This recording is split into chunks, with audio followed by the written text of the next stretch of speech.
right. Ladies and gentlemen, the 2023 Toyota Prius XLE. The 5th gen, all new for 2023. And I gotta say, it's quite a looker. And those are some words I never thought I would say about a Toyota Prius of all things. It's on the new TNGA-C architecture, giving it a wider stance. You also sit a little bit lower driving position. They styled it beautifully. It has this nice wedge shape. Not quite the wedge shape of a supercar, obviously, but a very stylish wedge shape. Seriously, what a looker. And it's a Prius. It's a very reasonable, sexy car if you find responsibility and practicality and good fuel efficiency to be sexy. Now, it is a little bit lower, and part of the cost of styling it in such a way is that you're going to lose out a little bit of cargo room, rear headspace. Look at the rear here, still plenty of room. We have this nice cover to keep the dead bodies private. Don't judge me, dead bodies aren't going to transport themselves. My camera bag. Now the rear doors here, so the handle is in here, so you pull towards yourself, and it takes a split second for it to actually open. It very much feels like a glitch in the Matrix, where you want to open a door and it has a little bit of a lag of a split second.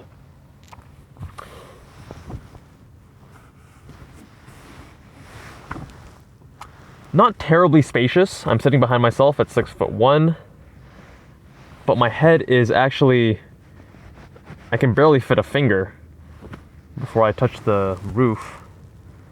It's not the most spacious in the back, but that's part of the price we pay for beauty.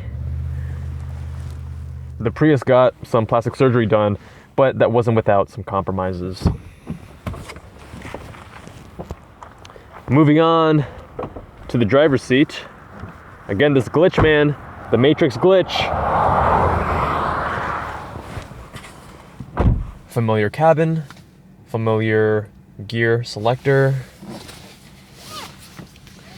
We're using Toyota's new design language here. We have an 8-inch display up top, a 13-inch to the side. Interesting thing about the screen here is they did not want to use the cutout, the space right here in the middle of the wheel, where most manufacturers place all the gauges.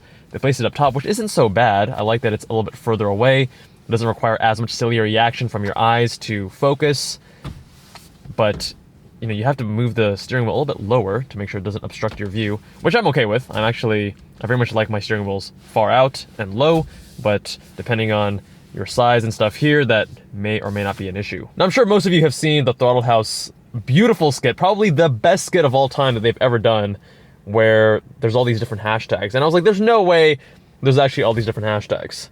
Yes way. In here, we see hashtag wireless charger. In here, we lift up this little felt lining. Hashtag console box.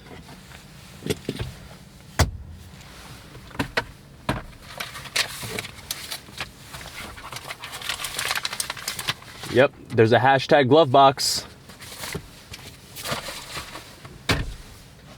And under here, hashtag hidden compartment. I'm floored. I'm speechless. Anyways, let's see how she drives. The Prius has essentially doubled its horsepower. Prior gen was making 95 horsepower. This current gen makes 195. This is the all-wheel drive setup. So we have a 2-liter inline 4-cylinder engine, mated to an ECVT, and also electric motor to the rear axle. 195 horsepower, and the prior gen was 95. So we've moved the 0 to 60 from 10.5 seconds to 7.1. That is a very welcome change. 10.1 that's beyond lethargic. The current one, I mean, it feels reasonable. It feels fine.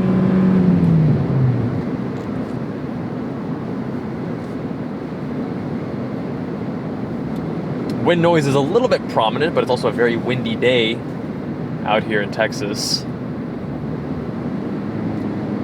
The The car weighs just a smidge under 3,300 pounds. We're at 3,285. And the price is right around $30,000. At that price point, it's pretty hard to beat, I gotta say. I mean, it looks good. It drives very well. We're gonna get more into that shortly. And the fuel efficiency, it's rated around 54 to 57-ish, which is a 4 to 6 mpg improvement over the prior generation. And if that ain't sexy, then I don't know what is.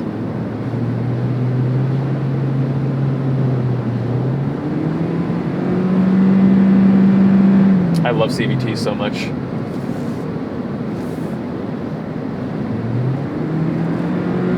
There are no paddle shifters here. There's no simulated gears.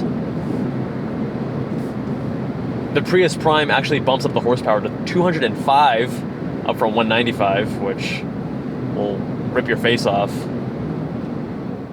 Let's see how she gets going from a dig.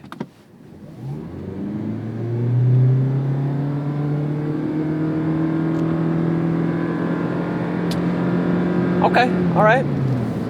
That was at least 7 seconds.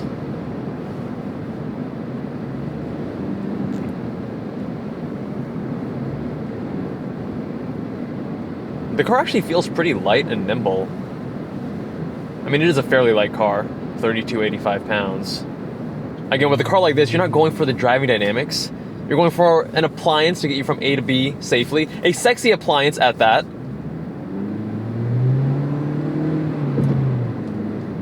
And with that purpose, it meets the mark. The steering is very not noteworthy. Obviously, there's no feel. The ratio is not too fast, it's not too slow. It just feels balanced, feels right. The drone of the engine, it sounds like the car is groaning in annoyance. Like, oh God, do we really need to?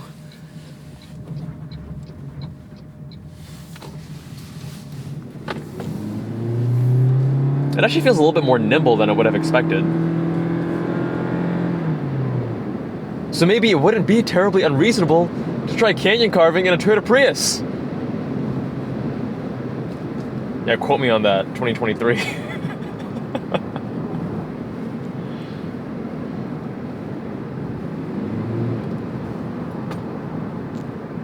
The ride is, I'd say medium, so it's not super soft and supple, but also not harsh and crashy. It's just a well dialed in, reasonable, everyday kind of vehicle. Few people are going to get into this and be super offended or be super in love with it. Let's be real. It's just kind of a middle of the road, practical vehicle, prioritizes fuel efficiency, looks good while doing it, although it's lost a little bit of practicality in the process.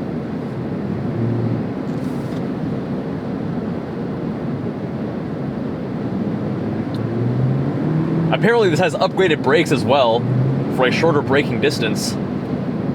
Let's test that.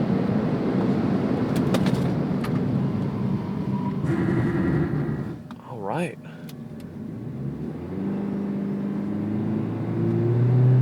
Not bad, Prius, not bad.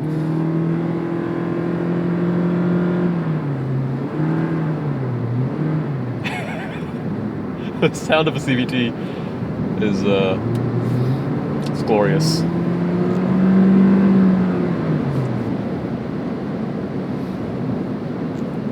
Real talk though, I was actually really looking forward to getting behind the wheel of a Prius because for the first time, I mean, let's be real, I'm very superficial. The way a car looks very much entices me. And I was like, for the first time, I like the way the Prius looks. It looks fantastic. And I want to see how it drives. You know, I mean, maybe this is a vehicle for my mom. Mobbing in a Prius. Just another Tuesday.